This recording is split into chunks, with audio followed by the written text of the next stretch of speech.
take off your pants. And at that moment, you're not sure is this really happening? The horrors of living under one of Africa's most influential televangelists.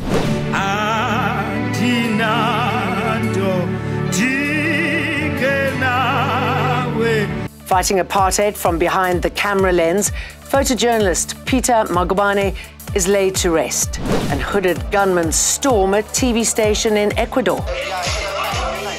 Hello, I'm Jane Dutton. Remember to like and subscribe. This is Eyewitness News. The worst punishment I got, I was chased out of the church to sleep in the car park. Now, the car park is attached to the church building, but it's an open place where they called it the car park because that's where his ambulances and cars used to park. And I was made to sleep there for a month. The sordid revelations about a godly man, one of TB Joshua's many victims, as South African speaks of the widespread rape, violence, abuse and mind games committed allegedly by the late founder of the Church of All Nations, a church with a massive following throughout the continent and here in South Africa. The BBC claims at least 25 former members experienced rape, forced abortion, physical violence and torture at a compound in Nigeria. During a 2-year investigation, the TV station found that some had been stripped and beaten with electrical cables. Joshua died in June 2021 at the age of 57.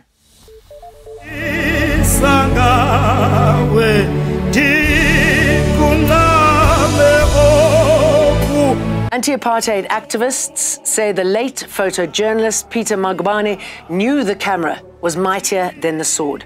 Magubane, who's been laid to rest today, has been hailed for his work in documenting and archiving the brutality of the apartheid government. Speakers at his funeral say his work contributed to the International Solidarity Campaign, which played a huge role in ending apartheid. Opa, you were the bravest soul with a lion's heart and have inspired us all.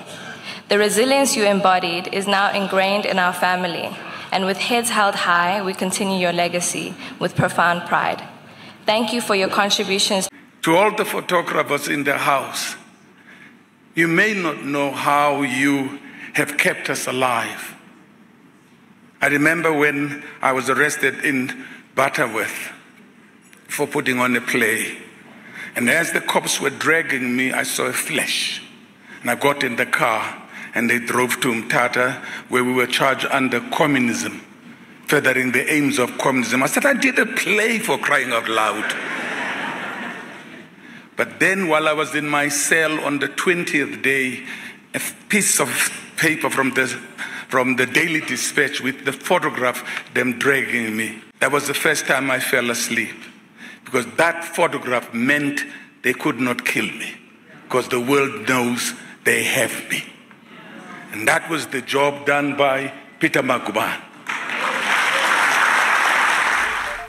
As South Africa finesses its presentation to the ICJ tomorrow, Israel has accused South Africa of weaponizing the United Nations Genocide Convention in a legal case it's called baseless and libelous. South Africa will ask the International Court of Justice tomorrow to consider an immediate ceasefire to the fighting between Israel and the Palestinian group Hamas, in which more than 23,000 Palestinians have been killed. The UN has become the epitome of dystopian reality. And South Africa's baseless and libelous cases at the ICJ proves this exactly. But South Africa's Deputy Representative, Martinus van Schalkwyk, says indiscriminate attacks on thousands of civilians under the pretext of self-defense can't be allowed to continue. The current military actions of Israel towards Gaza are also reminiscent of the collective punishment conducted by South Africa's apartheid government, as it sought to destroy those fighting for their legitimate rights and freedoms. The wet weather has led to perilous situations in parts of the country. In Gauteng, 4 women were swept away by a flash flood along the Yukskay River during a religious ceremony. 2 were rescued and 2 died on the scene. Other parts of the country are facing widespread thunderstorms and heavy rains. The northwest and parts of the Free State will be hardest hit. There are concerns of the impact this will have on informal settlements.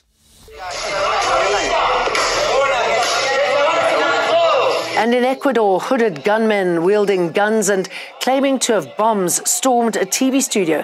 They told staff to lie down and cut the live broadcast. Police stormed the building and arrested 13 people who will be charged with terrorism.